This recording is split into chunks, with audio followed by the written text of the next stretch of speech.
And what's interesting is that when we look at the stories of the previous prophets, we realize that the majority of the stories that are told in the Quran are told in Africa and on the African continent. We just have this mental divorce where we don't think of certain areas in Africa when we say Africa, or when we think of Africa or Africans. But for all intensive purposes, if we think about the fact that the story of Musa is the story that's told the most in the Quran, that entire story takes place in Africa. Sayyidina Musa alayhi salam is born in Africa. Sayyidina Musa alayhi salam grew up in Africa. Everything that happens to him before he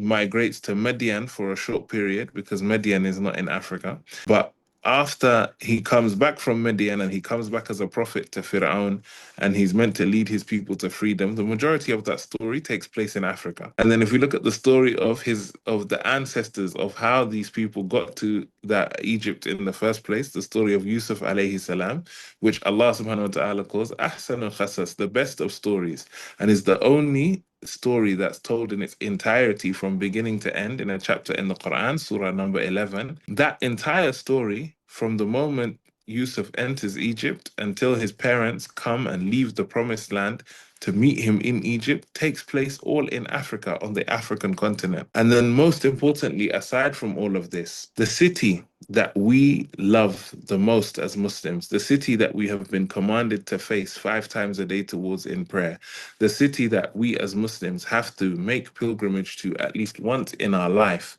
before we pass away, either through Hajj or through Umrah, is a city that was founded by an African woman, the city of Mecca, because it was Ibrahim alayhi salam who spent time in Africa, in Egypt, received a wife there, Hajar, had a son with that wife who became the ancestor of the Prophet ﷺ, Ibrahim, Ismail. So Mecca itself and the Quraysh itself owe themselves to an African mother who came from Africa. So when we think about Islam and the history of the relationship between Islam and Africa, it begins in a place far greater than what we think of when we think of all of these histories and all of these things. And it has a much deeper connection to Islam and the heartlands of Islam and the essence of Islam than we usually think of when we think of just Africa.